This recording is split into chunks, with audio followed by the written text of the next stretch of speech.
Here is one of a series of talks by spiritual leader Lola McDowell Lee, spanning 2 decades from the early 70s through the 90s. Lola was a Zen Roshi, whose Rinzai lineage included Dr. Henry Platov and renowned Zen master Shigetsu Sasaki. Lola was a religious scholar as well as an ordained Christian minister.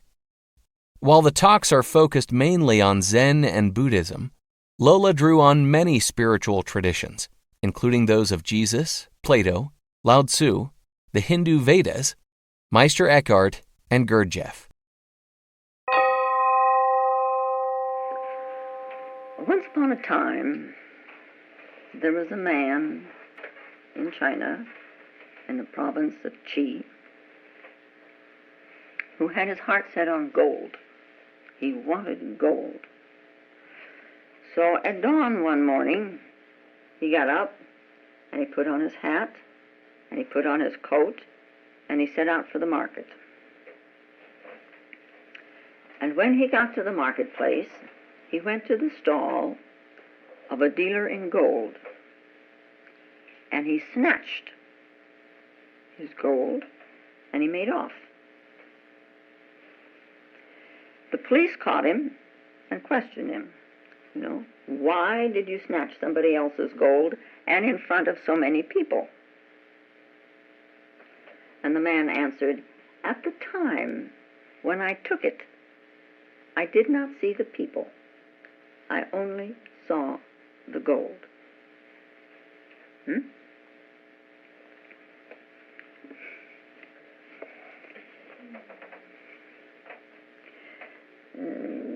We as human beings, we're a little bit strange. When you listen to people talk round and about in our conversations, there's a great deal of emphasis on our misfortunes, on our misery, on our depressions, how unhappy we are. And as we talk about it, other people commiserate. They understand. They understand very well what you're saying. Supposing one day, just for one day, you talked only about your happiness. Well, I think if you did that, if you just talked about happiness and were not happy, people would look at you, and say, well, now, who's putting who on here? But if you talk about happiness, even if you're happy, and you begin to talk just about happiness, people look at you and say, is this believable? That somebody is really happy? To some, happiness is almost a fiction. At most, what we can do with our lives, they say, is we can make ourselves a little more comfortable, to make the unhappiness a little less. So, by and large, people, they have a very pessimistic outlook. And that's strange, isn't it? Yeah.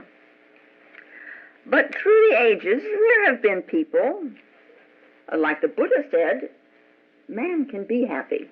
Man can be tremendously happy. And Krishna of India, he sang songs of bliss. And Jesus, he talked about the kingdom of heaven and its joy. And they say that this joy and the singing in the joy can be our lives. But how can we believe so few people? Yeah, in China there was Hotai. He was the laughing Buddha.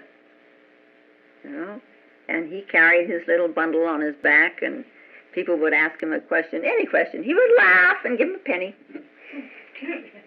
Yeah. And to this day, people have little statues of Hotai, the laughing Buddha, with a big round stomach, and you rub his stomach and make a wish. Yeah. But these few people, though there are more, that I'm not mentioning, but they're really comparatively very few, against the millions of people down the centuries who have been unhappy. Now, we could say either these few were lying, or they were deceiving themselves. After all, they wanted to be happy so bad that they started believing they were happy. You can do this to yourself too. But on the other hand, we could say that we could question, how did it happen that these few people could be really joyous and happy? How did it happen? What did they do that other people did not do? Because these few people, that said they were happy and joyous, they were not deceived. And they were not lying. They said man can be happy. Man can be joyous. Man has something that no tree has, that no bird has, and yet sometimes you look at the birds and they're so happy, and you look at some trees and they give the feeling, that they're happy. Yeah. But man has something that no tree has, that no bird has, that no star shimmering up in the sky has. Man has self-consciousness. He is aware of himself. And this, in turn, is the problem. Yeah. In us, objective self-consciousness, we can say, yeah, there's the self. We have made within ourselves an object of ourselves, an image, a thing of ourselves. This is a thing running around with all these other things. Objective self-consciousness. Now, in this state, you can be happy or you can be unhappy. In one way of looking at it, it's your choice. Trees are like they are because that's how they are. They have no choice. The birds chirping in the trees, they haven't any choice. Their state is what we could call unconscious awareness. They have perception, they can see, but they have no apperception. They know, but they do not know that they know. So it's a kind of an unconscious awareness. But you're conscious. You're self-conscious. You know that you know. And so you're free to choose. But on the other hand, this is a little bit hazardous. Because in making this choice and being self-conscious, self-consciously making a choice, you're responsible.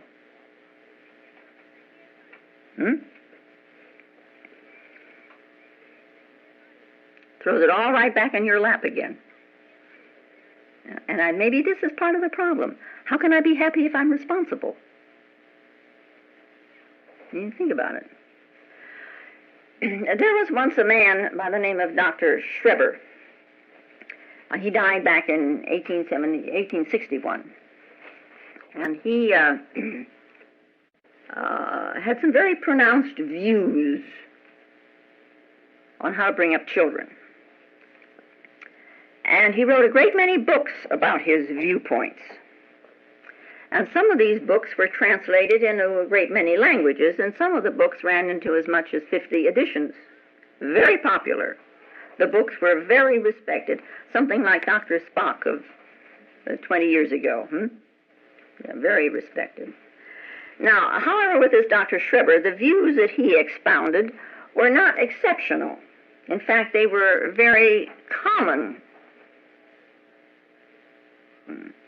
But you know how people are, they something is in a book, and so they set up a society, to study these books, or to study these viewpoints. And so clubs and societies and so on were all set up to perpetuate his thoughts and his ideas. So they could understand them better, and so on. Now, his basic idea was in disciplining children from the time they are 6 months old, or 6 months young, however you want to put it.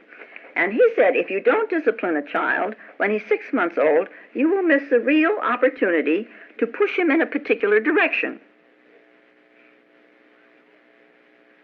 When a child is that young, he is not aware of the ways of the world.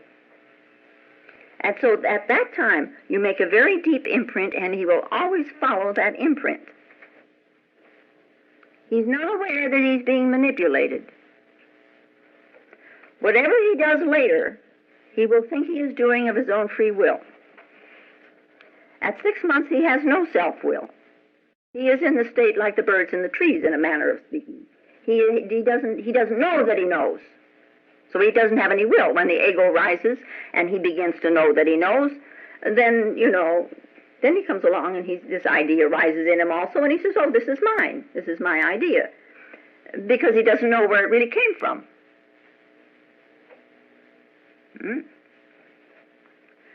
So this Dr. Schreber, he said, with the first appearance of the self-will, when that's noticed, one has to stop. One has to stop it. One has steps forward, and, in a very positive manner, with very stern words, and threatening gestures, and a little bit of rapping, so that you make the child afraid. You shake him really in a way to the very roots of that little baby, Make him choose, then, between his will and survival. And he will choose the survival and do what you tell him to do. Survival always comes first. How we manipulate ourselves in a different situation is for what we think is our own survival. That is something to watch when you go about things. My survival comes before anything, and this is not anything you can do about. It is implanted in you through nature, through all the eons of time. Every animal, everything that moves, survival comes first. Everything is secondary to survival. So what have you done to yourself in your own manipulation of yourself to survive? Anyway, it is said Germany bought these ideas. He was a German. They bought these ideas lock, stock, and barrel. And that's what paved the way for Hitler. Beautiful country, intelligent people. They became a victim of the whole thing, became a victim of a mad fool. Because these people were trained to be obedient. They were trained to believe in this. Obedience is the greatest virtue that there is, they said. They were told. Obey and survive. So they were surviving. Sometimes in a circumstance like that, disobedience is greater. If one is obeying, let us say, the inner self, if you have found the inner self, then sometimes one might disobey. And, if you're just saying, well, I want something, like I want the gold that somebody else has, and you're going to go after that, then you're fooling yourself, and that's not survival. But if you find a real deep need within yourself, not obeying somebody else's rules, not somebody else's ideas, but a really deep need in yourself, and somebody else comes along and says, you must do this, then maybe if you say, no, I must do this for myself. If you're always, take somebody else's rules, there's something in you that gets lost. Jesus didn't follow the rules of the crowd. Far from it. Buddha didn't follow the rules of the crowd. Far from it. He gave up a kingdom, a throne, And Hotai, he just laughed. No. Now, that I could say I'm painting this morning with a very broad brush. I could start from the beginning now and talk for the rest of the hour on what I've already said. And children do need some discipline in this world because they have to survive in this world. But the disciplining should be toward survival and not to squash them. That's different than trying to manipulate them into a mold.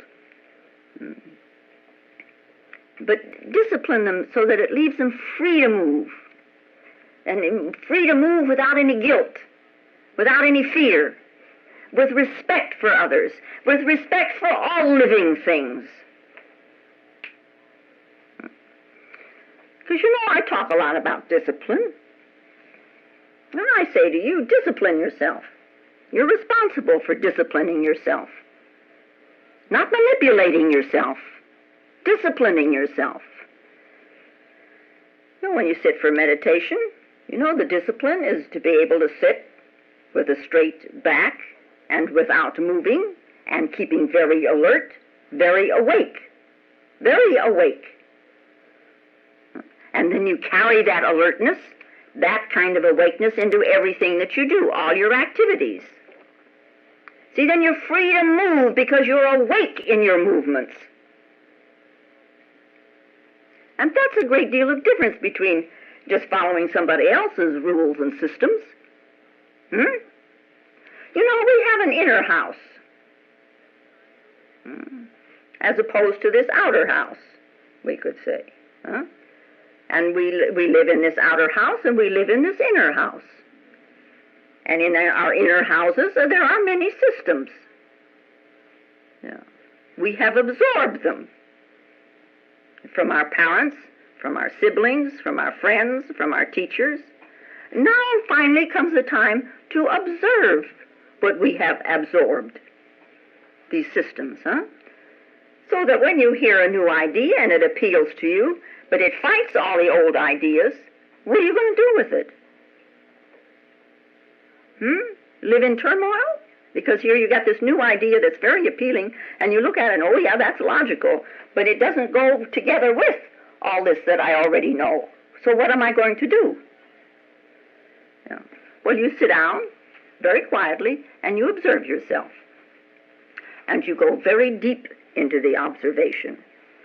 We know very little about ourselves, actually. Really, very little. So you observe. How do you see what you see?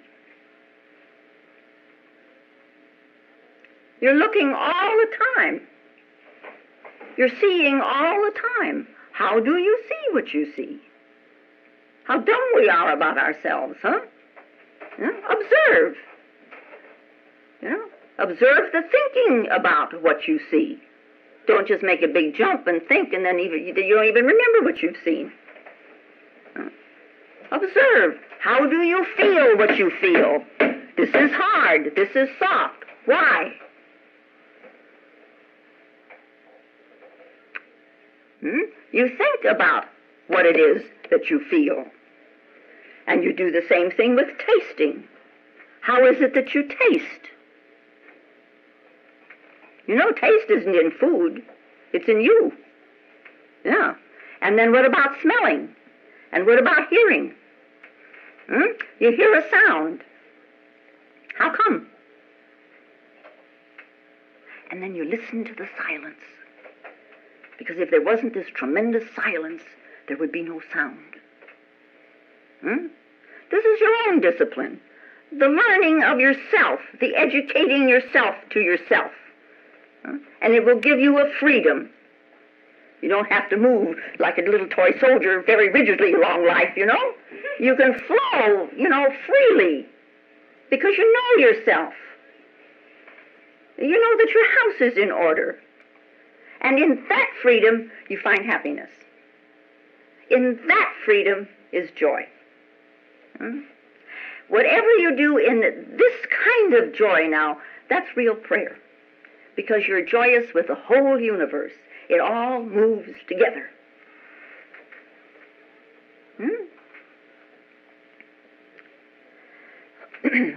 Arthur Koestler, whom I think the name at least is familiar, even if you haven't read anything that he's written, he coined a word for our conditioning by our parents, by our environment, the whole outer house, how it conditions us. And he called it bapocracy. Bapu being an Indian term meaning father. So Mahatma Gandhi in India was the great Bapu.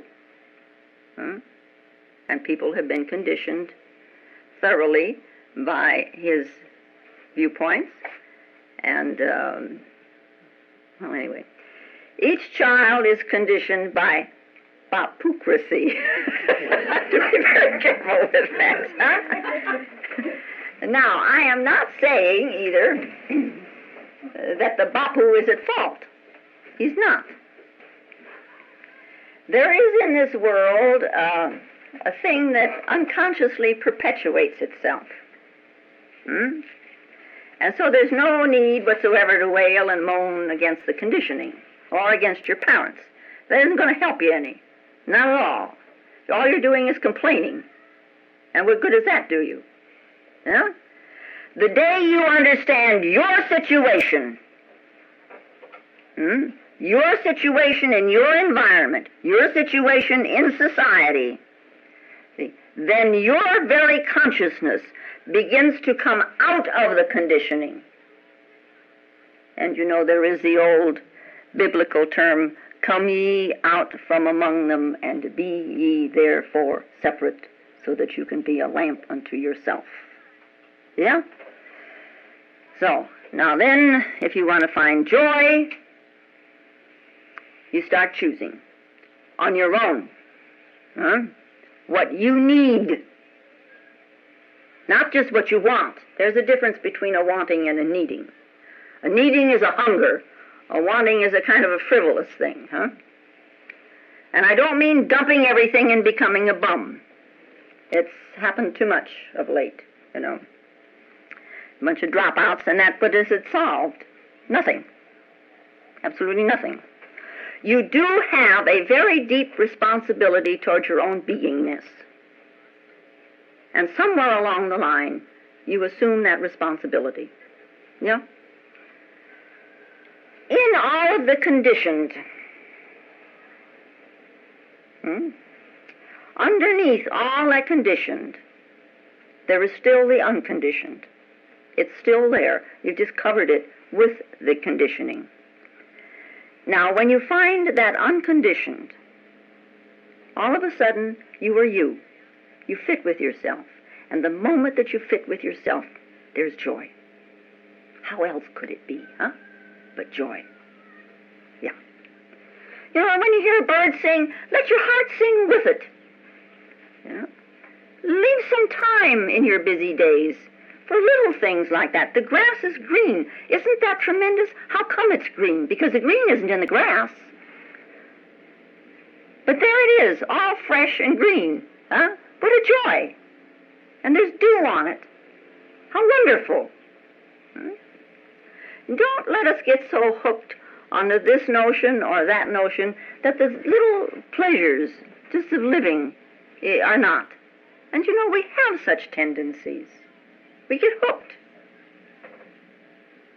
It's like the story of old Ned, you know, he's sitting there on a riverbank, and he's got his line out there, and he's fishing, and the day is warm, you know, and there's no bites, and he has a couple of beers, and the day gets warmer, and, you know, and he begins to nod away. And completely unprepared, then all of a sudden a real huge, lively fish catches the hook, you know, and he's off balance, and the fish, being so big, it drags him in the river. And there's a little boy, you know, sitting over there, and he says to his father, Dad, is that man catching a fish, or is the fish catching the man? Yeah. Sometimes we're topsy-turvy like this. We get hooked.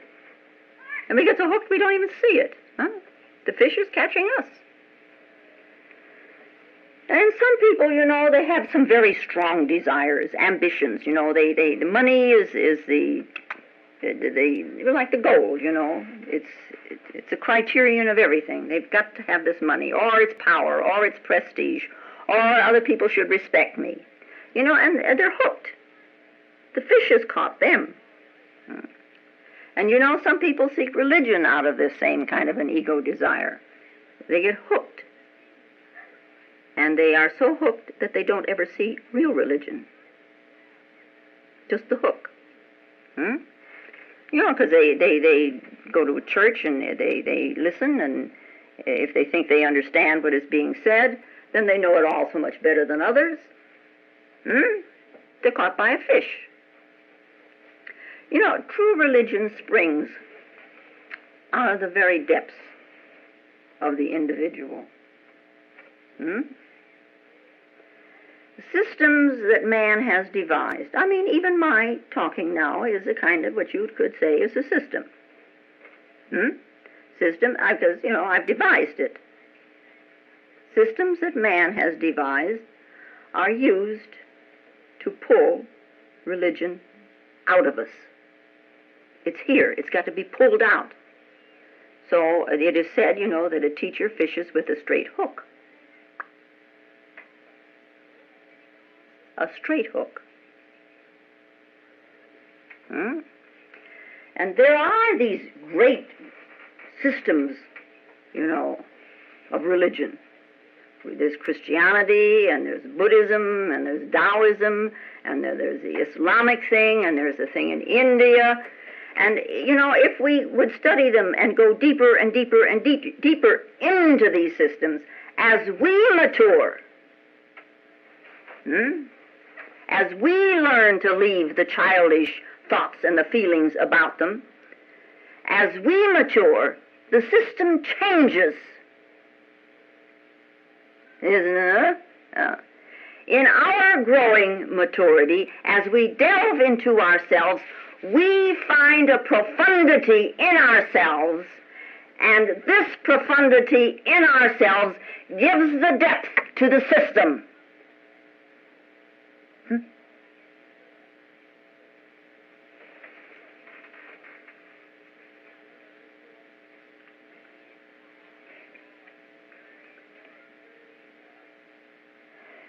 People don't want to look that deep in themselves. It's a strange thing. And they say they do, but they don't. There are systems around today which appeal. They're very appealing to some people. And the guru says, you do what I tell you. That takes a whole load off my shoulders. I don't have to be responsible anymore. The guru is. The teacher is. And the guru says, you do what I tell you, and it will make you more efficient. It will make you successful.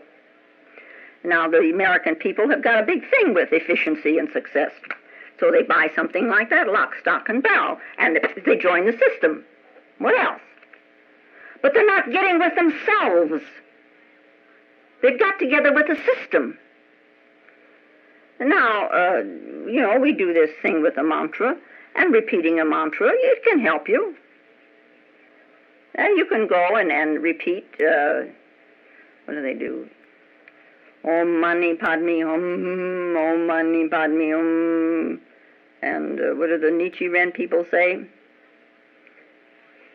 You remember? I don't remember either. Oh, yeah, right. And you repeat it and repeat it and repeat it and repeat it. And after a while, you can relax with it. It's like a tranquilizer. And the stress is lessened. And if the stress is lessened, you're more efficient. Yeah. But that's not a transformation of yourself. It takes a lot of daring do, to change the pattern of your conditioning. And people don't want to do it. And the only thing you've got at stake in doing it is your unhappiness. But people cling to the unhappiness. Better unhappy than change. Huh? Yeah. It's like the little rookie soldier, the whole squad, or whatever you call it, had been set out, on a march. And it was a hot day, and it was sunny, so they came back in the evening, and this new little recruit, he says, Lord, what a life, huh? Miles from nowhere, a sergeant who thinks he's Attila the Hun, no women, no booze, no leave, and on top of that, my boots are too small. And to think he's been walking out there all day, And the guy next to him says, well, you don't have to put up with that. Why don't you get another pair? And the little rookie says, not likely, boy. Taking them off is the only pleasure I've got.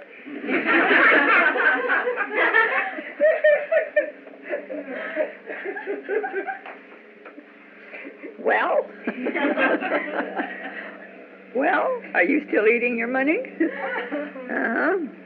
So with some people, the only happiness, the only pleasure they've got really is talking about their miserableness. You know? And how happy they are when they're talking about how miserable they are. You know? They even go pay somebody to listen. They call him a therapist. Huh? Again and again and again, and over and over and over. And they begin to exaggerate, and then they decorate. You know, why do they hang on to this so? Why? Huh? It's known. It's the known. It's the familiar conditioning. And nothing of themselves is at stake as long as they can perpetuate this. You know, they're like a phonograph record, over and over and around and around and around and around and around. You talk to them one time, and 10 years later they're coming back with the same problem. They've solved it 10,000 times, but they've still got it. Because they never really looked at the roots of the problem. Because they're not really looking at themselves. What would it be like if in all of this, well, let us say for the next 24 hours, you put delight in living first? Just for 24 hours. Just to enjoy. Never mind anything else. Just enjoy. Huh? Well, I could say, what are you waiting for? If you have a need to dance, let's say you've got something in you that says dance, you know that life comes to you through that door of dancing? So if you have a need to dance, go join a class. Yeah? Dance. Or if it's singing, or if it's painting, or whatever life says to do, you do. Be the talent that was given you.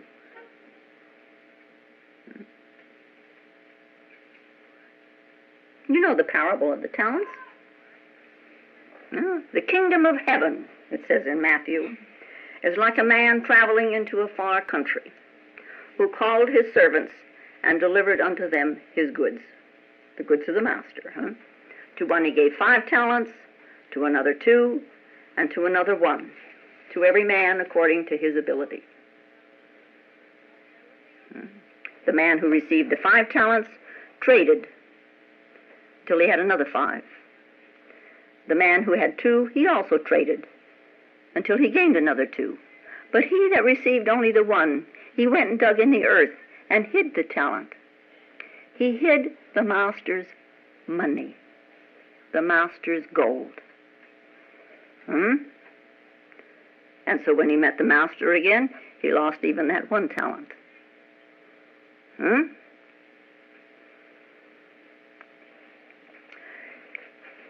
Whatever talent you have, it is a way to the joy inside of you. The talent that you have, it's like an address so that God can know where to find you. This talent. So now, this is an address, this talent. Are you living at that address? Or are you someplace else? God can find you only in one way, and that's in your inner self. This whole phenomenal world, it's like the outer house in which we live. And this inner house, your thoughts, your feelings, your conditionings, your values, your systems, we work very hard at keeping them neat and orderly. Well, we think we do because we got them all in nice little boxes, But who lives in these houses? The inner house and the outer house and all these little boxes. Who is identified with these boxes? God knows your name. Do you? Where are you? You who live in all these conditions and systems.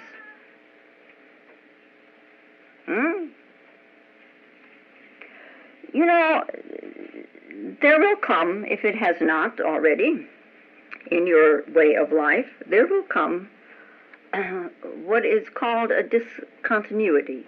It is like an abrupt halt, or they say a sudden clash of thunder, which is the Zen way. There is that second of time. And in that second of time, all the old systems are not. They're just not. And then it all comes crashing back together again. But in that moment, if you have been observant, if you have trained yourself to observe yourself, then you can see it's time really to rearrange this furniture that I've got in this house, maybe even throw some of it away. Because that moment of time, of no time, that abrupt halt, can give you yourself. Once there was a man of Chi who wanted gold. And at dawn he put on his coat and his cap and he set out for the market. And he went to the stall of the dealer of gold and he snatched the gold and made off. And the police caught him and questioned him. Why did you snatch somebody else's gold and in front of so many people? And the man replied, at the time I took it, I did not see the people, I only saw the gold. Huh? This must have been a tremendously concentrated man. His desire must have been so great that he had tunnel vision. Huh? But he was concentrated erroneously on somebody else's gold. The concentration should be in here and on yourself, and then you will go, as they say, like an arrow to the target. Yeah? And for those of you who have never thought about this before, there is a little technique where you can find out about yourself and what your talent is. Every night, just before you go to bed, you don't have to do this very long. You sit there all alone and you try to feel inside of yourself what's there. And is it your own? And you listen very silently. And something rises up and says, banker. And you think, oh, I want to be a banker. Huh? And then but you keep right on sitting very quietly with yourself, you know. To whom does this notion belong? And pretty soon, Father. Father wants me to be a banker. That's not my own then. Huh? So you investigate yourself. Then comes another idea. Oh, my brother wanted me to do that. And then there's another idea. Oh, my grandmother wanted me to do that. Yeah? And the whole family is in here, you know, telling you what to do, even though they're nowhere around. Yeah? What do you need out of yourself? Learn to learn what you have learned from others, so that you know yourself and not just what others have told you or wanted for you. Learn what is your conditioning and find what is the unconditioned. If for one little moment you can erase all the conditioning, I mean all of the conditioning, then the unconditioned is immediately there, and you can listen to yourself.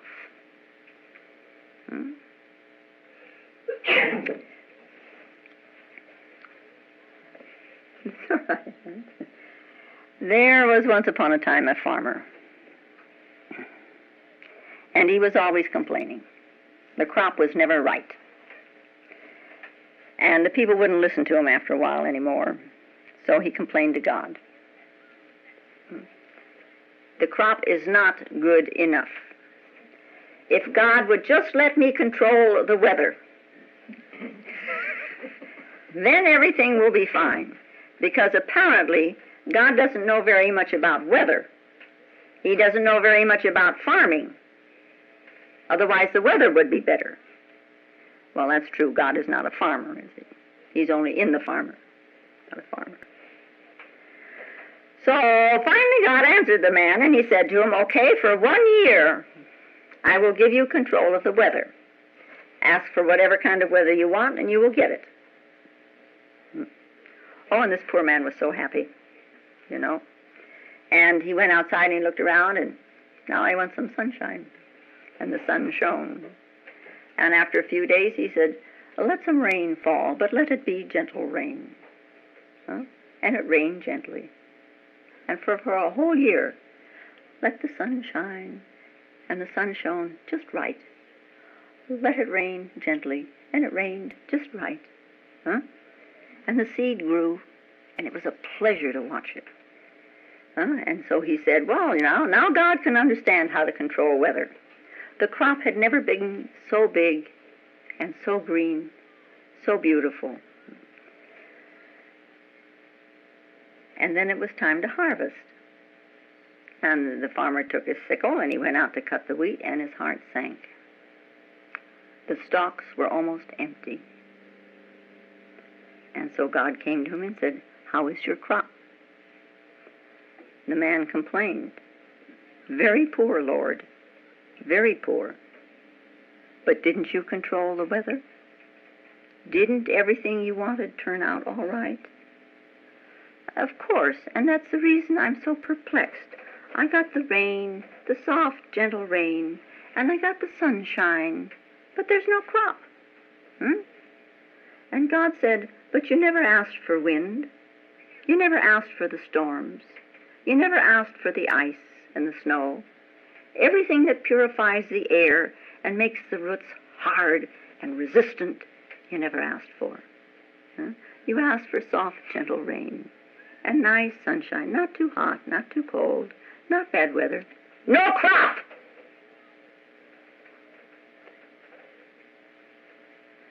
We gain through challenges. Joy is not only going to come if all you've got is nice weather.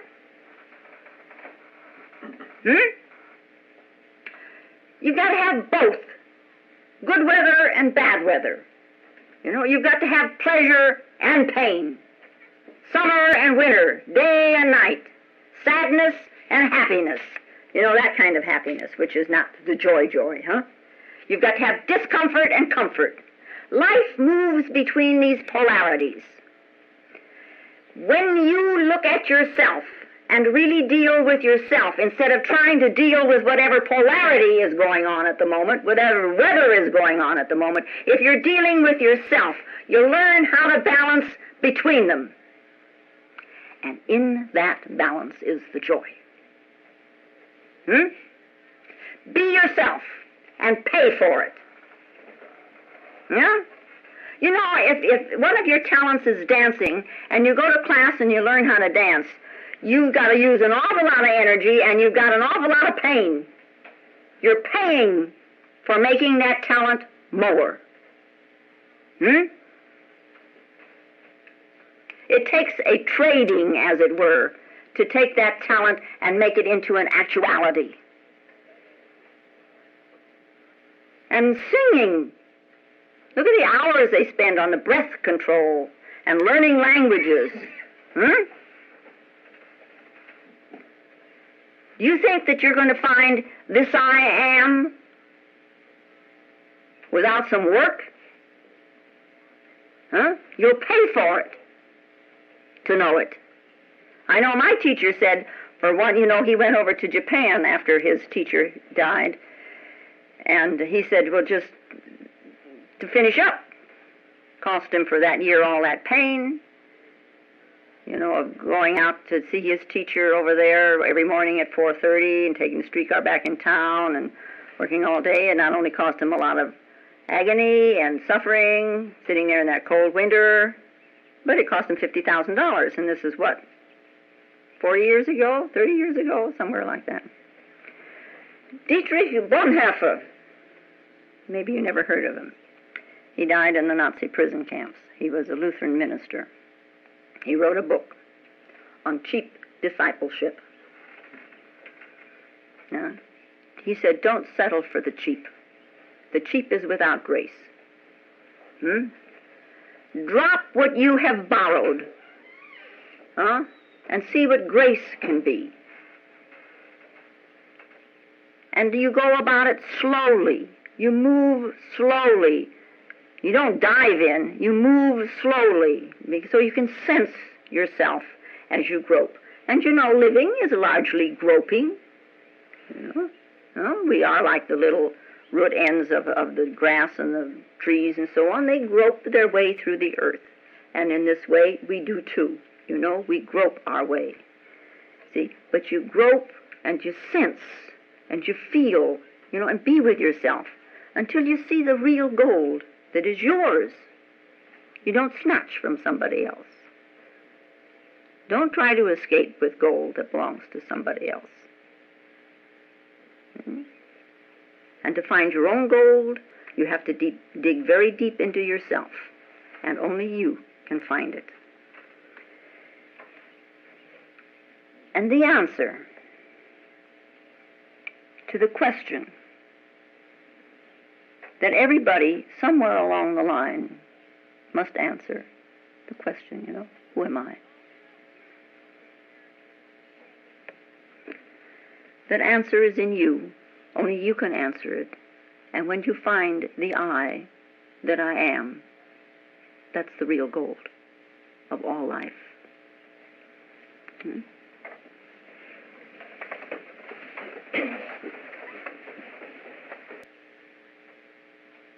And now, may the peace and the power that passeth all understanding hold us and keep us in the love of the Christed consciousness while we are seemingly separate one from another. And I thank you very much. If you find Lola's talks valuable, more will be posted in weeks to come.